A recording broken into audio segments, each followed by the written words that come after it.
The mental equivalent. There is one thing that means more to us than all the other things in the world, and that is our search for God and the understanding of his nature. Our aim is to learn the practice of the presence of God or the divine or the higher power, whatever works for you. We practice the presence of God by seeing him everywhere, in all things and in all people. Some years ago, I coined the phrase mental equivalent for anything that you want in your life: a healthy body, a satisfactory vocation, friends, opportunities, and above all, the understanding of the divine. You must furnish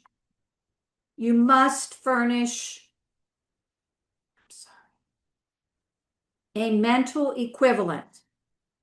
Supply yourself with a mental equivalent, and the thing must come to you. This expression, mental equivalent, is borrowed from physics and chemistry.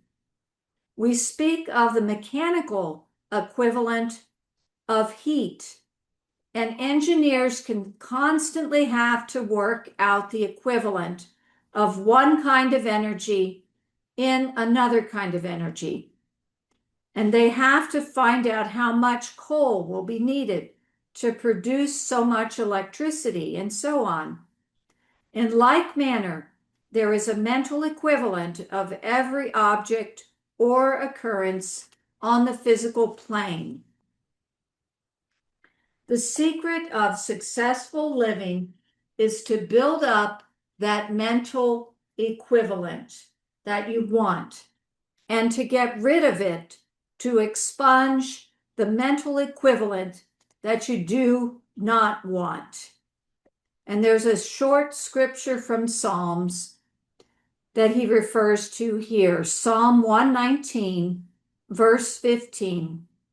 I will meditate in thy precepts and have respect unto thy ways.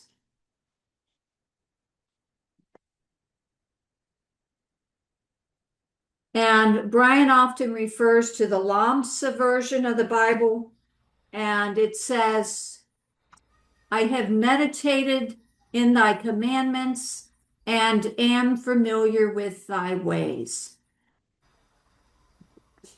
And friends, we are grateful to have Lori share with us tonight her thoughts, and she'll tell us what she's going to talk about in a minute. And then after she's done, we'll take a few minutes for anybody who wants to make a comment or a reflection or share something from their own thinking about the talk. All right, Lori. Well, for those of you who don't know, Phyllis and Brian are going through walking through some health challenges. This is not an unusual thing in the human existence, walking through health challenges, but it always feels unique. It always feels threatening. It always feels dangerous because it's a place that we feel like we don't have any personal agency. We feel like we can't make a difference to it or enough of one. And so it feels like being put in a boat with no oars and sent off down the river, and then you hope that you're going to come out the other side. But what I have learned about healing is that we do have tremendous personal agency, but it is wrapped within, for me, and it's not that I get to avoid the panic, it's not that I get to avoid the feeling of helplessness, but it means I get to heal it. I get to ameliorate it. I get to have an impact on the experience of my life, and sometimes even effect amazing healings. But there's some things that I've come to know that I want to share with you, and I think that you guys probably know them too. I want to start first, though, with a poem that was written by Kabir, Kabir, who was a mystic poet, a Persian poet of the 15th century. And don't be alarmed. We're not dealing with death in these challenges that we're taught that I'm mentioning today. But it's a poem called "The Time Before Death." Friend, hope for the guest, meaning God. Hope for the guest while you are alive. Jump into experience while you are alive. Think and think while you are alive. What you call salvation belongs to the time before death. If you don't break your ropes while you're alive, do you think ghosts will do it after? The idea that the soul will join with the ecstatic just because the body is rotten, that is all fantasy. What you found now is found then. If you find nothing now, you will simply end up with an apartment in the city of death. If you make love with the divine now, in the next life, you will have the face of satisfied desire. So plunge into the truth. Find out who the teacher is. Believe in the great sound. Kabir says this: when the guest is being searched for, it is the intensity of the longing for the guest that does all the work. Look at me and you will see a slave of that intensity. This poem has always called to me because I was trapped in depression for 40 years. And the part that made it particularly horrifying was knowing that we live in an energy that is what we can tend to call God, the universe, spirit. It is pure, positive energy. We live in it. We are made of it. We're not even separate from it. We are a continuation of it, a dense translation of that energy that is, and that we call the divine. Is that difficult for the human brain to gather? Of course it is.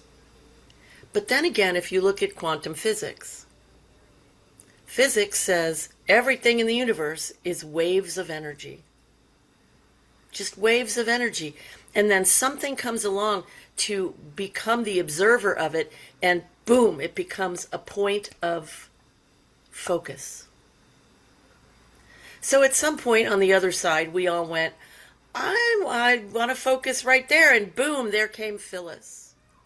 There came Sylvie, there came Lori, Mike, Starchild, Amanda, Brian. And it is the nature of our transitory beings that we got some strong egos. And when I say ego, I don't mean, oh, I think I'm all that. That's not what ego is. That's being egotistic whole. But ego is the nature of the body. You have to have an ego if you are in the body. You have to be able to have the automatic response of let me save myself, let me protect myself. That's the ego. And and that's a good thing. But when you are on a spiritual path, here's what you're doing with your ego. You're going, I know you want to survive, and I need to create some rivulets because I can't stay in this one shape. So what happens is we get ill. Something happens. And we feel trapped. It can be anything from a bad back to a massive heart issue. It can be anything. And the immediate response, the immediate reaction that we have is where the healing needs to be first. So I have something going on in my back. I had an MRI. First I had an X-ray. Then they did an MRI. Great, now I know what it is. So what? In my case, there's nothing more they can do but give me a shot, and I don't want one. I don't want a shot in my spine. Thanks, anyway. Which I will do. I will do the tough stuff when I need to. But it's not my first stopping place, because I live, as you do, in a field of pure positive energy. We are made, I am made of the energy that creates worlds. Do I really want to believe that there's no such thing as magic? Are you kidding me right now? I may not know how to grab it at a specific moment, but I'm not giving up on the knowing that I have that amazing things happen all the time. That things happen that I can't see coming, and I'm talking about good things. I'm talking about little things like walking into Dunkin' Donuts when I was completely broke and homeless, and the woman behind the counter who didn't know me from Adam going, "Here, I'm going to buy your coffee today." Why? I don't care why. I took in that feeling. So when I'm feeling badly, the idea is what is right in front of you? What is the first thing in front of you? And usually it is the ego body screaming, "I'm afraid." And there's nothing wrong with fear at all. It's another sensation. What we've been taught in our culture, in our socio-religious nightmare culture, is that we are to blame for all of our ills, that we are to blame for all of our problems, that we are responsible for fixing ourselves. And I say that's the wrong view. It's not what has helped me, and it's not what continues to help me. I see my healing journey in several ways, and they all support me. None of them say something's wrong with me. None of them say, I'm going to sit here and believe I don't have the answer. Somewhere is the answer. It's somewhere. And it's probably in a million different places. Because answers don't come one at a time like a light switch. Like, oh, now I know how to heal my back. Boom, I'm done. Instead, we are like an onion of feeling. So if I get a diagnosis of something, the first thing I feel is like, oh, fill in your own curse word. And I'm terrified. The very first part of that healing is to approach what I'm feeling with mercy, with those divine qualities of which I am made. And it does get a little tricky, because if I'm panicking, I'm not exactly going to respond to, "You're going to be fine." I'm not going to respond to that. That's not going to help me. But if I say to myself, "Oh my God, oh my God, oh my God, what do I need? What do I need? I need somebody with me." There's your answer. "Hi, friend, get over here. I need your help." We are energy in motion.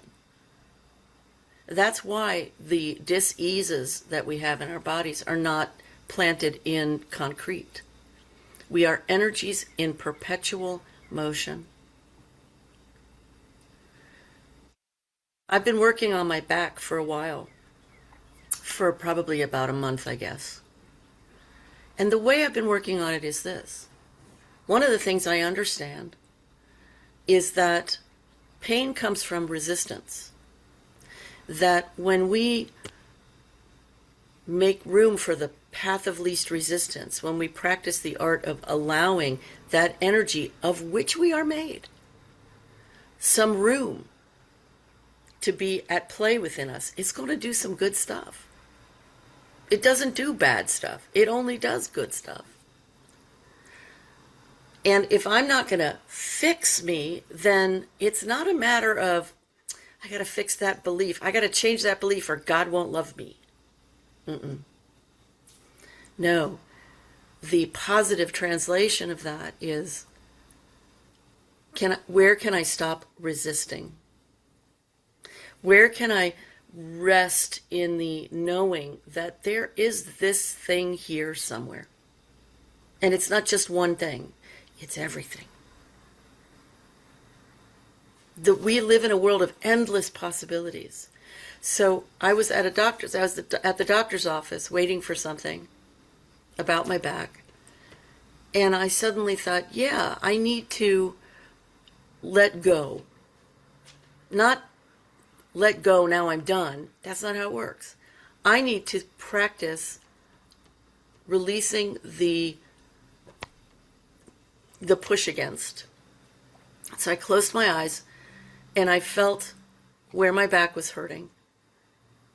And I started to feel different things. And every time I would feel another thing, I would feel how tense I was against it, and I would ease up a little. Just a little. Just ease up. So my mind, I was like, you damn back. Oh, well, that's not real. That doesn't feel good. It wasn't about right or wrong. It just didn't feel good.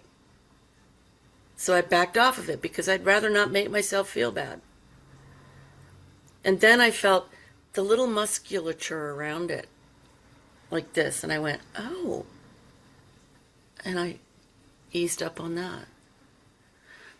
And it went like that. And then it was the emotion about it. And I eased up on that.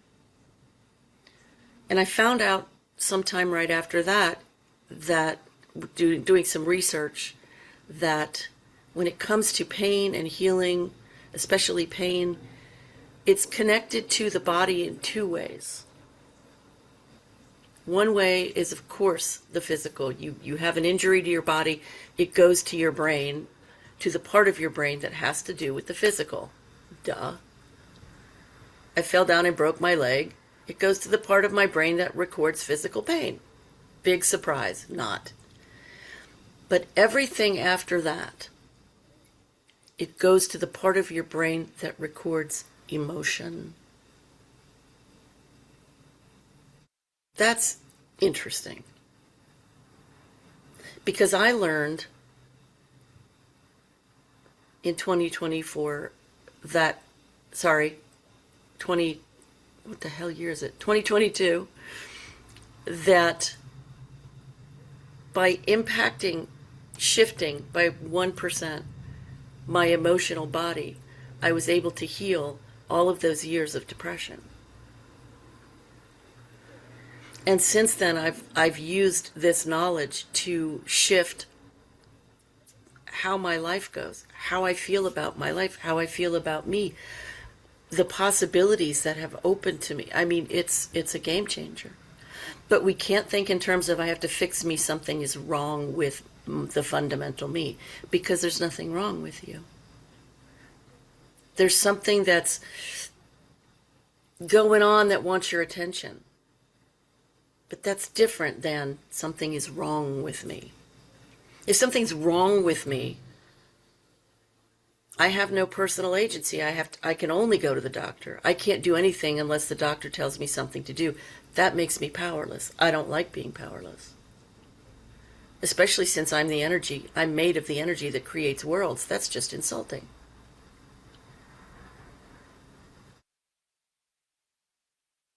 So when it comes to healing, God, if you will, Spirit, speaks to you, speaks to me. And that Godness is that clear, clean, perfectly aligned energy that we truly are. We could pray all day long for it to come to us, but the quicker way is to practice it, to listen to the message, to say, what is this emotion? What is this sensation? What is this feeling?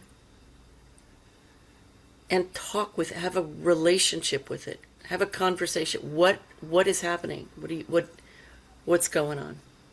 Let's have a conversation. And in that, what I have learned is that I can experience being healed, living a healed life every single day. It's not always the way I want it. It's usually not. No, I'd rather that pain were just gone. We're out of here. But I have to put my faith in the process, knowing that I'm the one who's rolling out the red carpet makes a big difference. It doesn't mean I'm the all-powerful and I can tell you who to be or what to do. But it does mean I get to truly do that thing we talk about, which is co-creativity.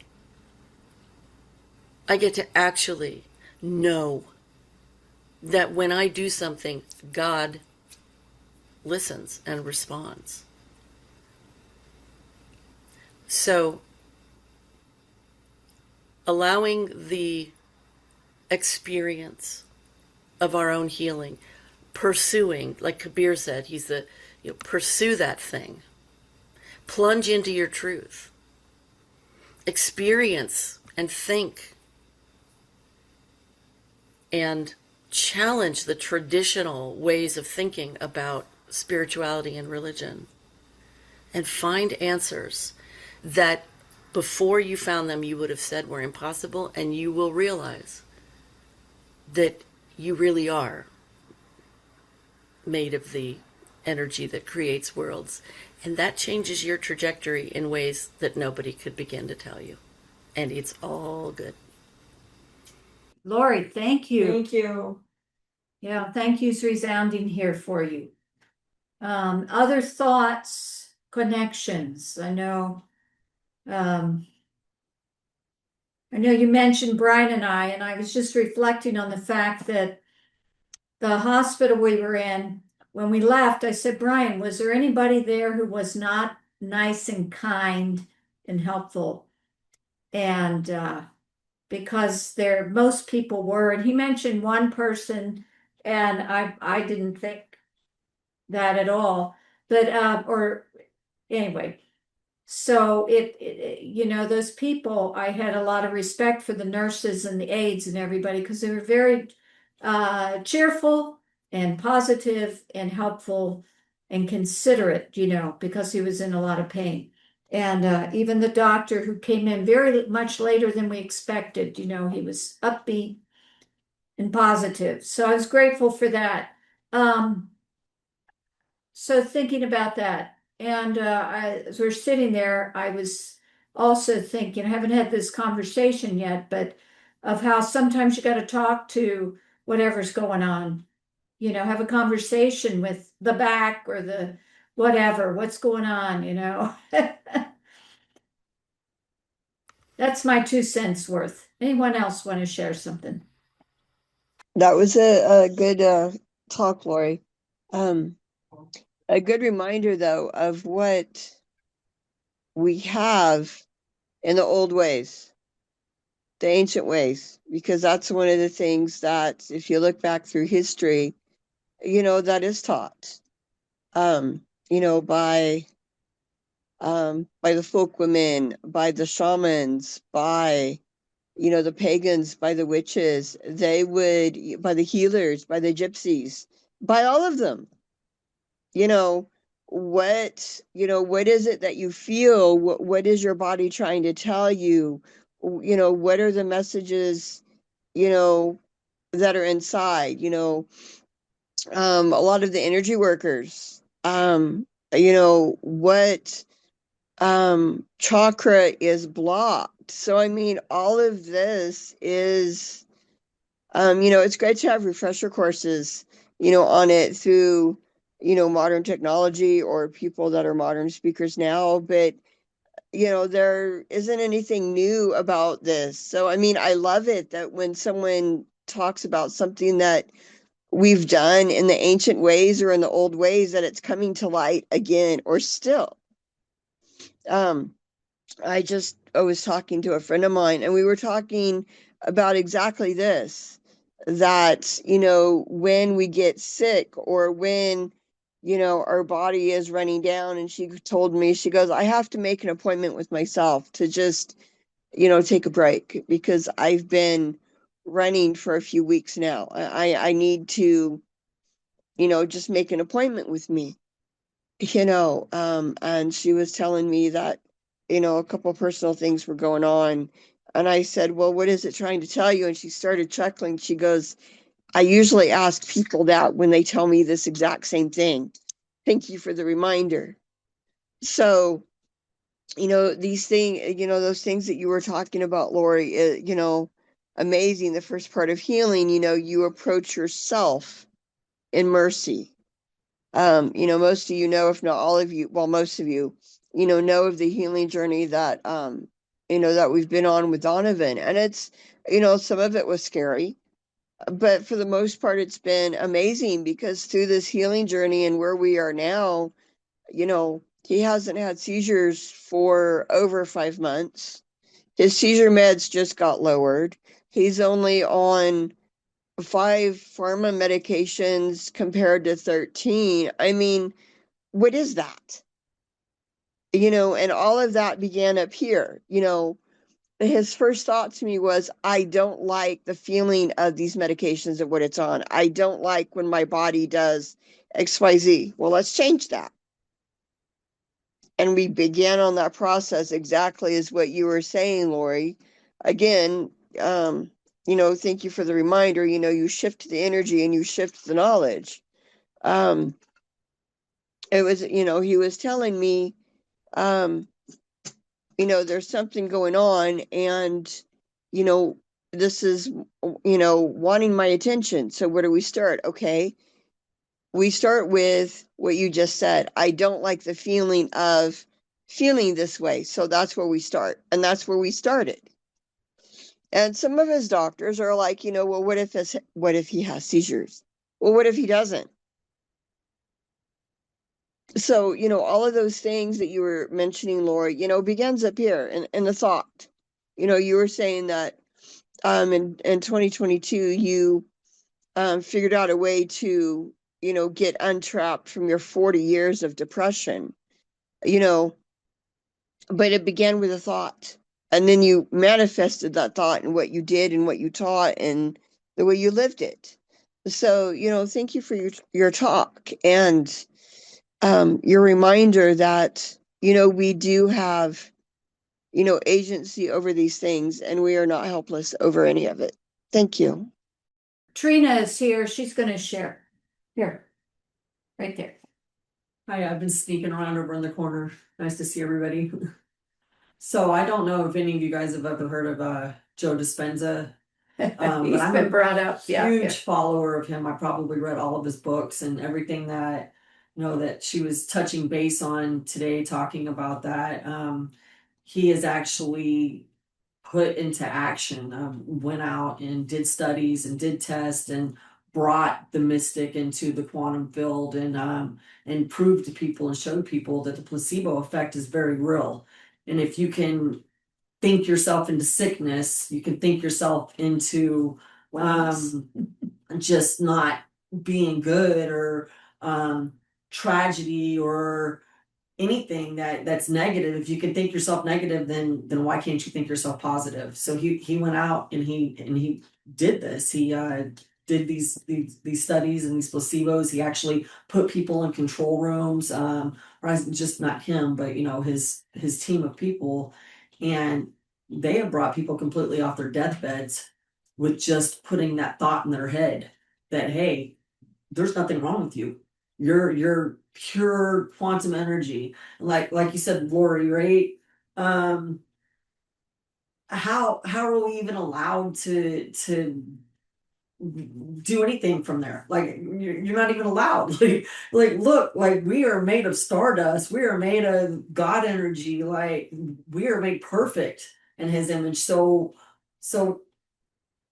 it is our ego. It is. You're 100% correct. It's that fear that lives in us that's not allowing those miracles to come into our life. And I just truly believe if that we just keep that light and that channel open in our chakras. I am an energy healer, so when you mention chakras, my other friend up there, Star Child, I understand completely what you're saying, and it is an opening. And sometimes your channels do get backwards and mixed up, and then the ego fear comes. And but if you can just, and also another thing that was proven in the quantum field is I believe it's every 7 seconds. So the universe likes to give you what you're thinking and what you want, because it's an all-giving universe. It's an all-giving God, correct? So if you think that it's a crappy day and you keep that thought for 7 seconds, then you're going to get another thought just like that. And you keep that thought for 7 seconds and you're going to get another thought just like that. And then guess what? You're having a crappy day. But if you can turn that around within that 7 seconds and think something positive, then something positive is going to come to you in 7 seconds, because it's the law of abundance, it's the law of giving, it's the law of attraction, and it is a very real thing. So I personally, I love to always think that I'm healthy, even when I'm not, because we are humans and we do have that fear. But And then I just like to gather up so much love and light that I just have to push it out to the rest of y'all. So thanks for hearing me out. Thanks for having me here today. Oh, yeah. Thanks, Trina.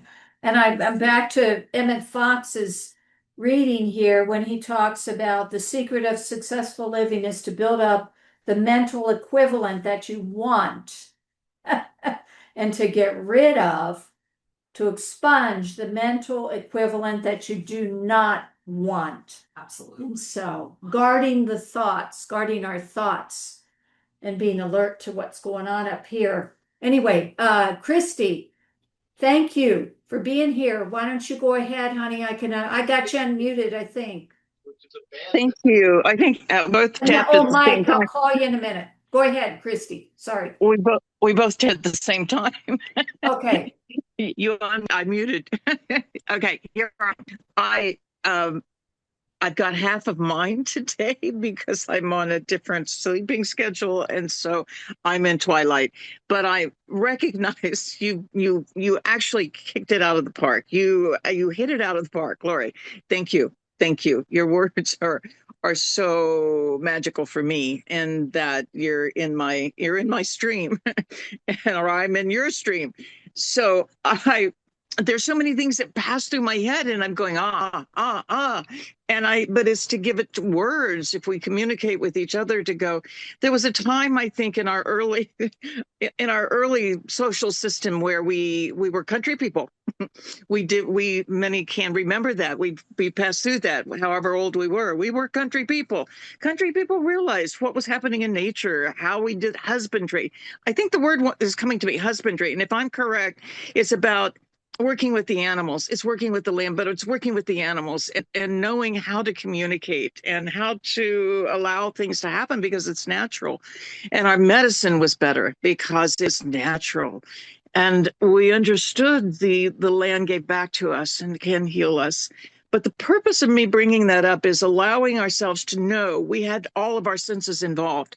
And in today's world, our senses are not being able to be entirely involved. And we have to be striving to do that, to ground ourselves in nature, putting our feet on the ground, and understanding what the grounding means, and working with that in any way that we can. There's machinery that can do that, wonderful things that can help, earthing as far as mats or plugging yourself into some kind of a conduit. But the thing that I'd like to bring up is that I'm looking now at what I'm fun working with words, things that go bump in the night. The things that go bump in the night. And my car magically coming out of a store and at the end of a day and tired and in pain. Oh my God, I was over the top fucking pain, excuse me. But I couldn't really want to endure anymore. And the lights were on the car. And I'm with someone and she's going, I did not turn those lights on. Those lights are electronic. Those lights should have gone out, but the lights are now on the car. And nothing happened in between us going from that one store into the other. But the lights are on and it drained the battery. So, okay, front and center. Wow, you got to wait an hour now for somebody to come and take care of it. He was priceless when he came from AAA. He is someone who would be like, oh my God, you are magical. He became magical. But the reason why I brought him up is because I've used those words about bump in the night. And he jumped back and it's like, oh, you're using that meaning that something's happening that I don't have any control over. Yeah, kind of, but not. But it's a message. If we look to an eagle or an owl or outside influence of the Native Americans, we know as indigenous people to this planet, we know that we're being spoken to if we tap into it. And now we're being told about the sciences of how our mind can be coming back to work. We knew how to work on the land. We knew how to ground. Again, it's a round robin. But when I talk about bump in the night, when the lights came on, it drained the battery. What does that mean? I don't know, but it was a moment to be front and center, to go, whoa, it's out of my control. There's nothing you can do but to sit and wait it out and to imagine what comes next, or it just stopped for the moment, just to be absolutely totally still. And the other part was waking up and having no hot water.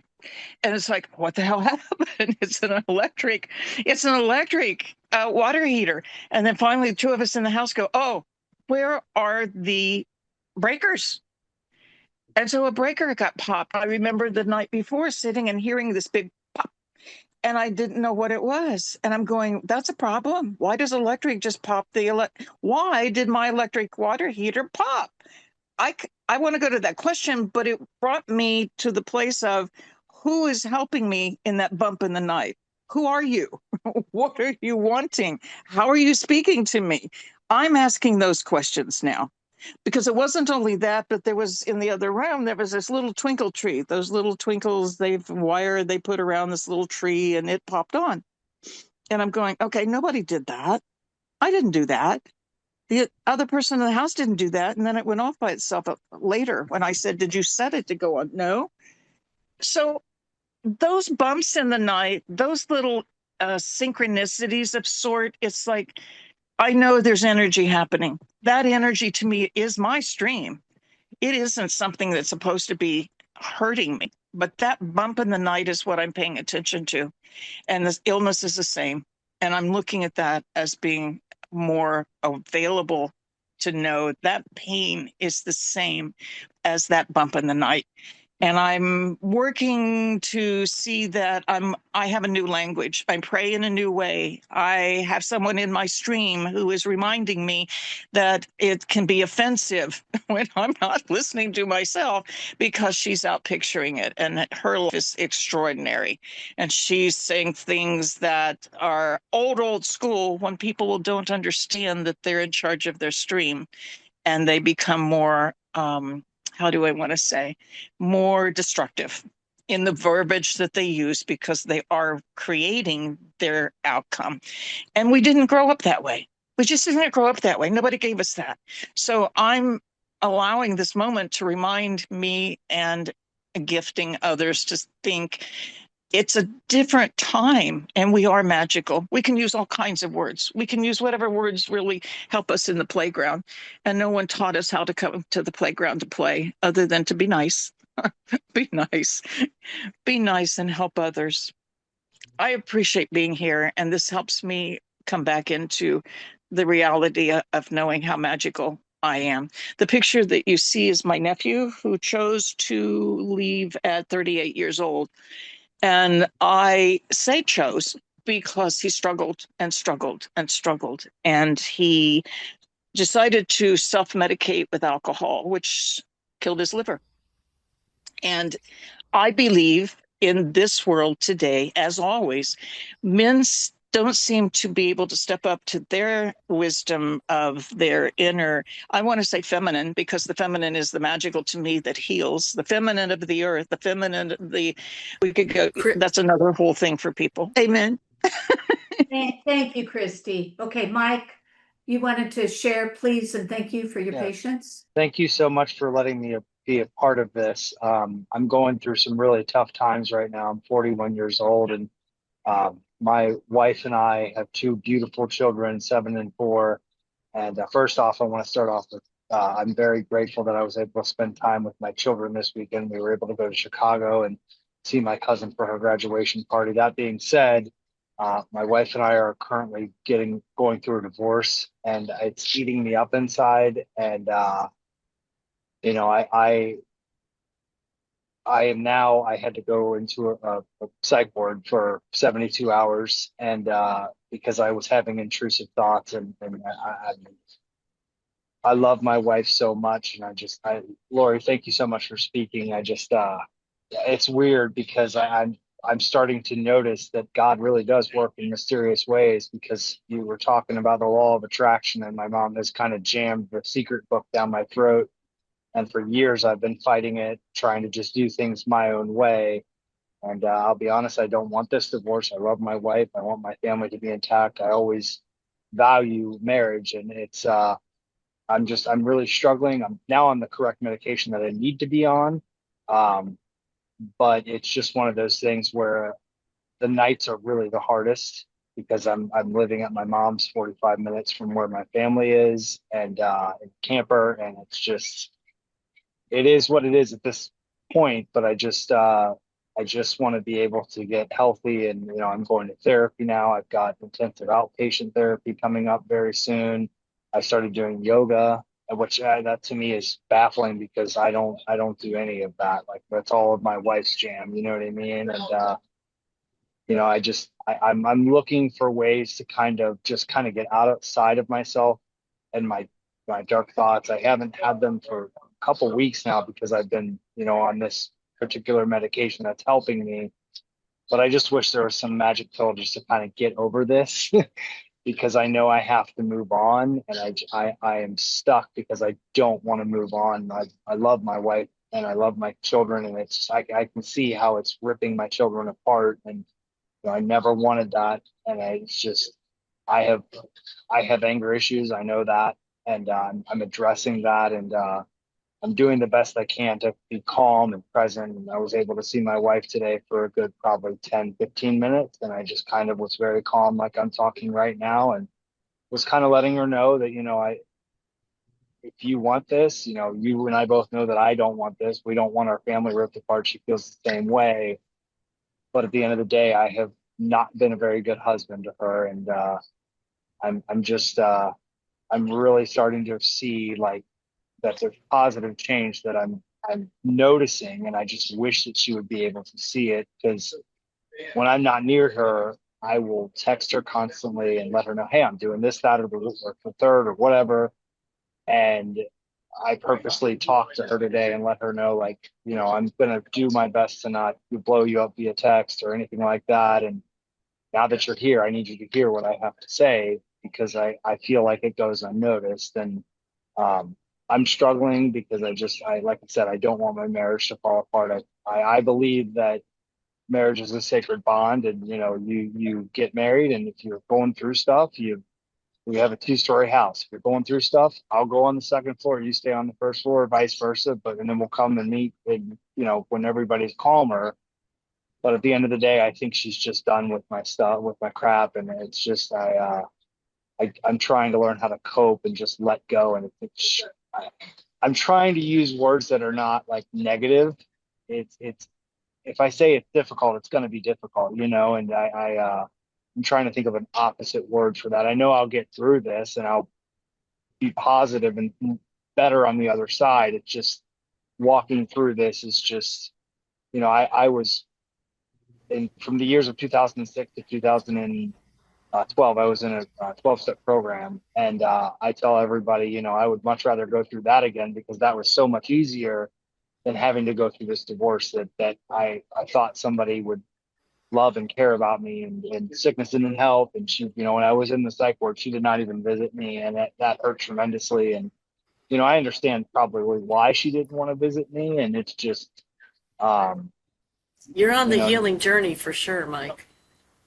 I understand, and it's just, and I know it's progress rather than perfection, and I have a problem with self sabotage and getting in my own way, and then when I like this, I can notice a change because she had told me I want this divorce, she told me that today, and she's been repeating it, and the old me 3 weeks ago would have been fighting it and saying and acting like a 5-year-old, and I did not do that. I just looked at her and I said, okay. And the other thing is she's sitting in her car and she's not making any eye contact with me. So I kind of walked around into the Right. front seat, and she's wearing her sunglasses because she doesn't want me to, because she's in pain too, and she doesn't want this, but I think she feels safer that I'm not around. And it's because I did, Um, oh, sorry. I'm sorry, Mike. I just want to say thank you for sharing. No problem. Thank you. I'm sorry. I ramble. And that's okay. We all do. You noticed we all do. Thank you, Mike. I think Amanda wanted to share something. All right, Amanda. And then we're going to go into our few minutes of silent meditation. Hi, Charlotte. Good to see you. Thank y'all so much for having me. It was great to find your community today. Uh, I have been looking for a community of like-minded people for a while since returning to Cincinnati.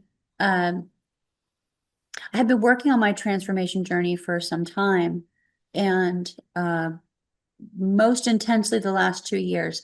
And it's been healing. It's been beautiful. It's been powerful. And I am fully aware of the alchemy that I possess in my life. But the struggle that I have at this time is that where I may be evolving and healing and changing, not everybody that's in my circle is. And, we can't expect ourselves from others. And you just assume the people that have been part of your life always, whether they choose to join you or not, will still be in your life in some way. And I've never tried to force my journey on anyone else or try to get them to change their life in some way. But I've noticed that my journey is alienating me from others in some way, some people. And some of that is very healthy, I'll admit. And some of it is very sad because it's people that are so close to me. They're not the people that you want to not be around anymore. And so that has been a challenge, a serious challenge, and it's been isolating. And so since returning to Cincinnati from Atlanta, I have been physically alone a lot of times here, and that has been very isolating too. And then you're on this profound journey and you have your community and it's mainly online, and I'm blessed for that and I'm grateful, but I need some in-person community again. And so that's what I'm really in need of now. And it's painful, and it's also a blessing to be realizing that not everybody can continue with me. And I'm just going to have to take the time I have to take to grieve that. And I hope one day some of our paths cross again. I know that there's lots of other beautiful souls that I'm going to meet along the way who are more in line with where I am now. And, my door is open. I'm not closing it off to anyone. I just know that boundaries can be healthy, whether they're my own or some that others set. And I'm okay with that. I just need more in-person people and more community like this. So thank you for letting me share. Okay, thank you, Amanda. Am I still? No. Okay. Hi there, Charlotte. We're gonna move on to the meditation. Good to see you, and we'll do gratitudes after that. So let's just do, Lori, do you have to? Okay, are you having to exit at 7, Lori? Okay, No. let's do our 5 minutes of silence, if that's all right, and then move into our gratitudes. All right.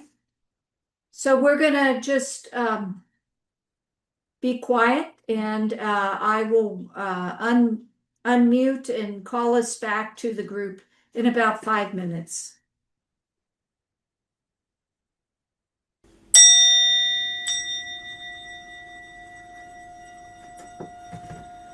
I'm going to call you back from that quiet place. And I'm going to move us into our gratitudes. And I'm going to ask that we don't add a lot of explanation, and since we've had a lot of discussion, and I'm grateful for all the discussion and the thoughts that people have shared. Lori Kay, would you mind starting, and then we'll go to Ellie? I'm very tremendously grateful for Brian being home, for the healing that I see him as, and for all of you. Thank you, Lori. Ellie, and then let's go to Sylvie.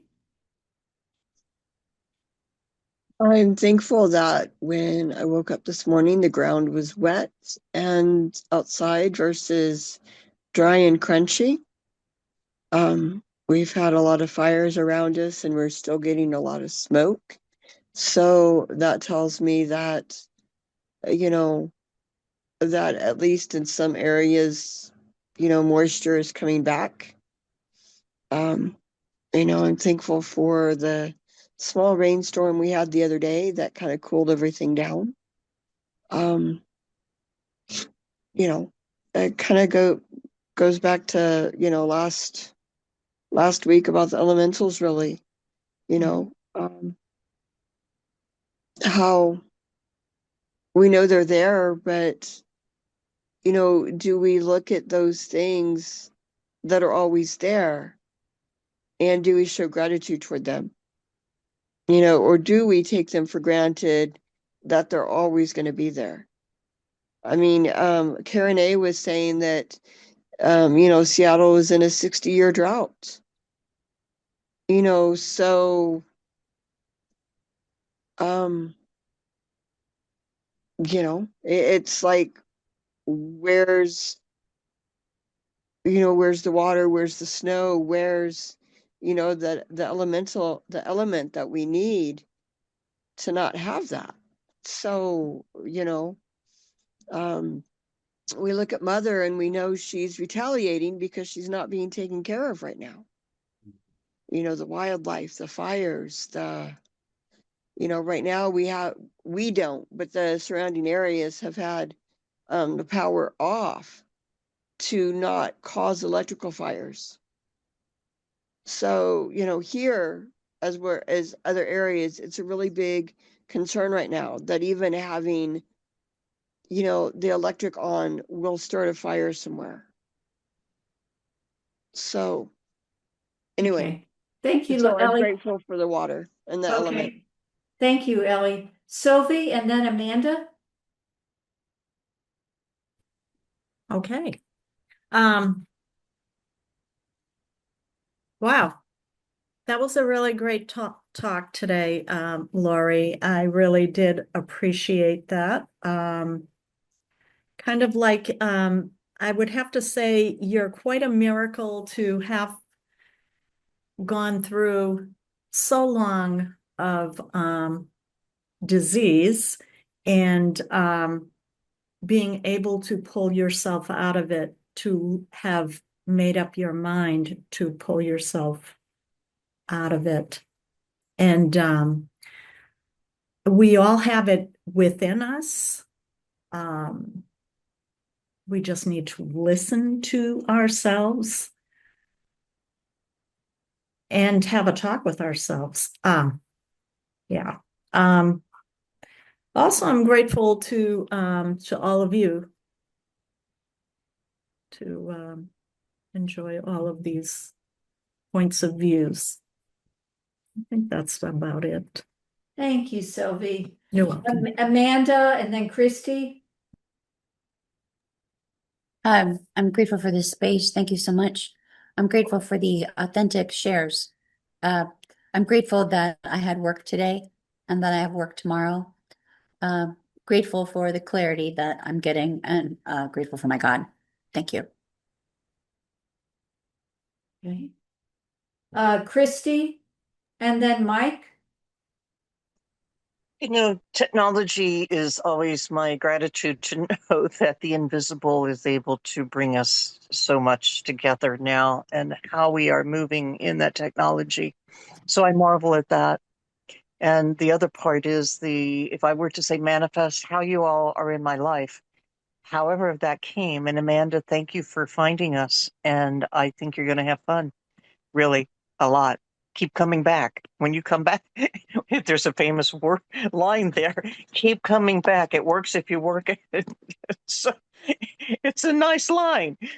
And I appreciate that. The other is God grant me the serenity. And I'm going to say it because it's just so amazing.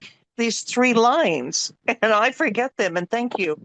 This is that round robin. God grant me the serenity to accept the things I cannot change. Okay, who knows the next line? Because To change the things I can and the wisdom to know the difference. God, yes. Thank you, thank, Christy. thank you, Thank you. thank you. Okay, Mike and then Charlotte. Well, I thank you guys so much for allowing me to enter this space, and I really do appreciate it. I am grateful for the time that I was able to spend with my kids this weekend, and I'm grateful that my wife wants to still do split custody, and I'm grateful that I was able to see her for 15 minutes today and just tell her exactly how I feel. And I'm grateful to wake up every day and be able to just try to be positive and do the best I can to with my current situation. Thank you guys so much. You're welcome. Glad you're here. Okay, Charlotte, and then we'll come to this room.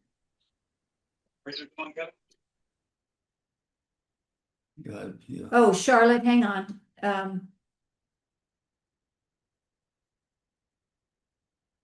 There you are. Okay. All right, Charlotte, now you're on, sweetie. Good to see you.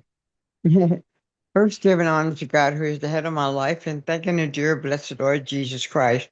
You have to forgive me today, but we was on a special mission right here in the house, taking care of the air condition, but we got it to working by the grace of God. Amen. Okay, well, thank you, God. Yeah. But I heard part of the lecture, and I was amazed and delighted to hear what I heard. And Sister Lori, thank you. And Brother Mike Griffith, I thank the Lord for you. But you know what? Action speaks louder than words. You can use all mankind's words, but until you use the word Jesus and put him first, because see, now you know what love is about.